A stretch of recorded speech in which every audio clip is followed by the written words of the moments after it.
अस्सलाम वालेकुम। उम्मीद करता हूँ कि आप लोग खैरियत से होंगे। आज आपसे एक यूके की रिफ्यूज़ल का केस डिस्कस करेंगे। प्रोफ़ाइल को रिव्यू किया, रिफ्यूज़ल स्टडी किया और ऑफ़िसर के जो पॉइंट्स हैं वो भी आपके साथ डिस्कस करेंगे। तो यूके की वीज़ा रिफ्यूज़ल हुई है किन बेसिस पे? एक तो 20 दिन का इन्होंने फैमिली विज़िट प्लान किया था लेकिन ऑफ़िसर ने फ़ाइल रिफ्यूज़ की थी अपेंडिक्स वी 4.2 ए एंड सी पे। और इसमें मैं स्टेप बाय स्टेप आपको ऑफिसर की थिंकिंग के अकॉर्डिंगली भी बताता हूँ और एप्लीकेशन कहाँ से वीक हुई थी ये भी शेयर करता हूँ। तो केस का जो बैकग्राउंड है, फर्स्ट ऑफ ऑल एप्लीकेंट ने बताया कि वो सेल्फ एम्प्लॉयड है और 3 मिलियन पीकेआर पर ईयर कमाता है। एडिशनल इनकम 1.5 मिलियन पीकेआर और monthly expenses 150,000 PKR. In short के एक साल की उनकी जो अर्निंग है वो है 4.5 मिलियन और मंथली जो उनके एक्सपेंस हैं वो हैं 1.5 लाख पाकिस्तानी। पर्पस सिंपल था, 20 डेज़ का फैमिली का ट्रिप था यूके का। फाइल में पर्सनल बैंक स्टेटमेंट लगाई गई और बिजनेस मेंबरशिप सर्टिफिकेट भी अटैच था। लेकिन जब ऑफिसर ने डॉक्यूमेंट्स को एनालाइज किया तो फाइल में कोई प्रॉपर चीज़ें नहीं मिली और यहाँ से रिफ्यूज़ल स्टार्ट हुआ। सेकंड जो मेन रीज़न था, अनसोल्ड कैश डिपॉजिट इन्होंने करवाई थी। ऑफिसर ने देखा कि एप्लीकेंट के अकाउंट में बड़ी-बड़ी कैश एंट्रीज आ रही हैं, लेकिन उनका सोर्स क्लियर नहीं था। एग्जाम्पल दिए गए कि 17 अप्रैल 2024 को 2.5 लाख पीकेआर पाकिस्तानी अकाउंट में डिपॉजिट किया गया, लेकिन इनवाइस कस्टमर या लेजर प्रूफ नहीं किया गया। ऑफिसर का लॉजिक सिंपल था कि अगर आप सेल्फ एम्प्लॉयड हैं तो इनकम ट्रेसेबल होनी चाहिए। कैश एंट्रीज विदाउट प्रूफ लगता है कि टेम्परेरी फंड्स वीज़ा शो के लिए डाले गए हैं, ये ऑफिसर ने खुद क्लियर किया है। जैसे आप आर्टिफिशियल मैनेज करते हैं अपनी स्टेटमेंट तो इस तरह वीज़ास नहीं आते। Professionally according to profile reflection के साथ हर चीज़ पे वर्किंग करनी पड़ती है। तो ये फाइल में कैश फ्लो था लेकिन क्रेडिबिलिटी मिसिंग थी। जो थर्ड चीज़ ऑफिसर ने इसमें नोट की है, इनकी एक्सपायर्ड मेंबरशिप थी। चैम्बर का जो सर्टिफिकेट होता है वो एक्सपायर्ड थी। दूसरा पॉइंट ऑफिसर ने नोट किया कि आपकी चैम्बर ऑफ कॉमर्स का जो सर्टिफिकेट है वो 31 मार्च 2024 को एक्सपायर हो गया था और एप्लीकेशन अप्रैल में सबमिशन की उसी लेटर को अटैच करके। तो ऑफिसर ने सोचा कि एक्टिव बिजनेस का सर्टिफिकेट एक्सपायर्ड कैसे हो गया, रिन्यूअल क्यों नहीं है, यानी डॉक्यूमेंटेशन अपडेट ना करना भी क्रेडिबिलिटी में नेगेटिव इम्पैक्ट क्रिएट करता है कि आप इन चीज़ों को बहुत लाइटली लेके सबमिशन करवाते हैं, बट ऑफिसर इनको लाइटली नहीं लेता, वो बहुत सीरियस लेता है और इन्हीं चीज़ों के बेस पे आपके वीज़ा की अप्रूवल या रिफ्यूज़ल डिसाइड करती है। तो इसी बेस में हम first of all profile assessment करते हैं कि आपकी प्रोफाइल को अंडरस्टैंड करें। आपको उन चीज़ों का नहीं पता इंडिविजुअल पर्सन को जो हम डेली बेसिस पे एक्सपीरियंस करते हैं और आपको प्रॉपर एजुकेट करने की कोशिश करते हैं कि आपने लाखों जो लगाने हैं, आप एक नॉर्मल फीस देके अपनी प्रोफाइल की वर्थ को सबसे पहले अंडरस्टैंड करें। तो यही सिनेरियो होते हैं, इस तरह के मल्टीपल केसेस देखते हैं जिनकी बेस पे हमने प्रोफाइल असेसमेंट की तरफ लोगों को लेके आते हैं कि आप एक दफ़ा असेस करवाएँ, अपनी वर्थ को समझें, फिर उसके बाद आप 1 घंटा, 2 घंटा, 3 घंटा भी डिस्कशन करना चाहो, तो हम आपके साथ डिस्कशन करते हैं क्योंकि आपकी प्रोफाइल हमने स्टडी की होती है।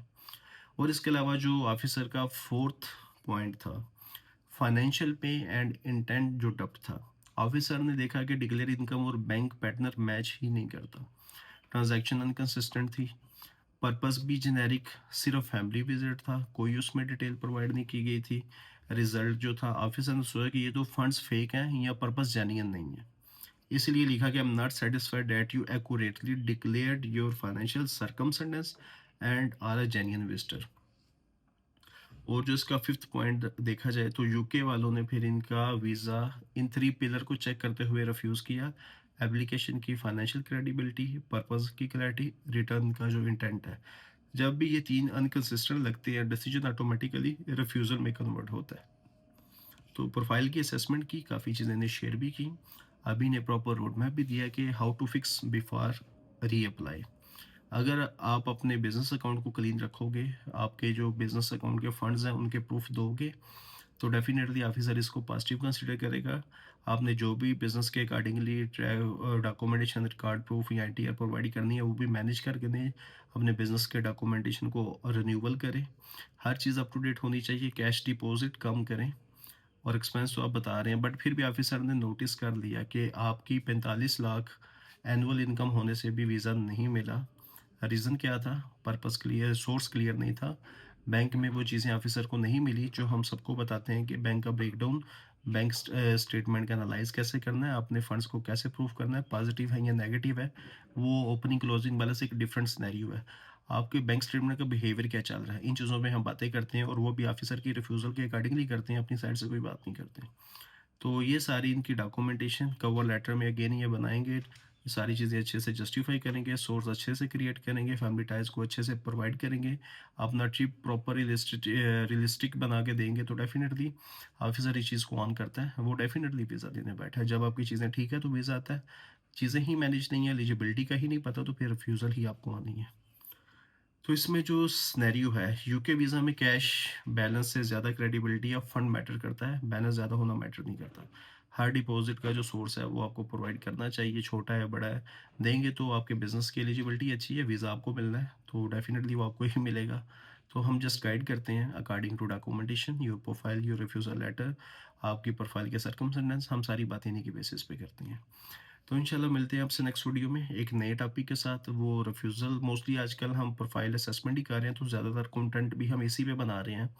तो अप्रूवल्स भी आए हैं, बट यूके की भी अल्हम्दुलिल्लाह हमें एक रिसेंटली अप्रूवल आई है, बट अभी उसका डेटा हमने ऑन नहीं किया। उस प्रोफाइल पे भी हम कोशिश करेंगे कि आने वाले टाइम में प्रॉपर कंटेंट बनाएँ और वो भी आपके साथ शेयर करें, किस तरह की हम फाइल्स बनाते हैं, क्या डेटा उनमें इम्प्लीमेंट करते हैं, और किन चीज़ों पे उनकी अप्रूवल्स आती हैं। तो इस तरफ भी हम आएँगे आने वाले टाइम में। अभी काफ़ी कंटेंट है, टाइम की मैनेजमेंट थोड़ी करनी पड़ती है, तो फिज़िकली मीटअप भी है, ऑनलाइन भी काफ़ी सेशंस हैं, क्वेश्चंस भी काफ़ी हैं, क्यूरीज़ भी हैं, तो टाइम टू टाइम हर चीज़ को मैनेज करने की कोशिश कर रहे हैं और अल्हम्दुलिल्लाह सबको टाइम भी दे रहे हैं। तो व्हाट्सएप पे भी काफ़ी क्यूरीज़ आती है और स्पेशली व्हाट्सएप पे मैं एक ही अपना रिकमेंडेशन दे सकता हूँ कि आप मुझे कॉल ना किया करें, वॉइस मैसेज कर दें, मैं सबके वॉइस मैसेज सुनता हूँ, पॉसिबल टाइम में, वो डे में सुनूँ, वो नाइट में सुनूँ। मैं सुन के उसी वक़्त आपको रिप्लाई ज़रूर करता हूँ। तो जो भी क्यूरीज़ हैं, आप वॉइस मैसेज कर दिया करें, इंशाल्लाह आपको प्रॉपर टाइम दे देंगे। फर्दर माज़ भाई है, वो एक्टिव होते हैं, प्रॉपर आपकी हर क्यूरी का रिस्पॉन्स करते हैं, आपको हर चीज़ गाइड करते हैं, बताते हैं।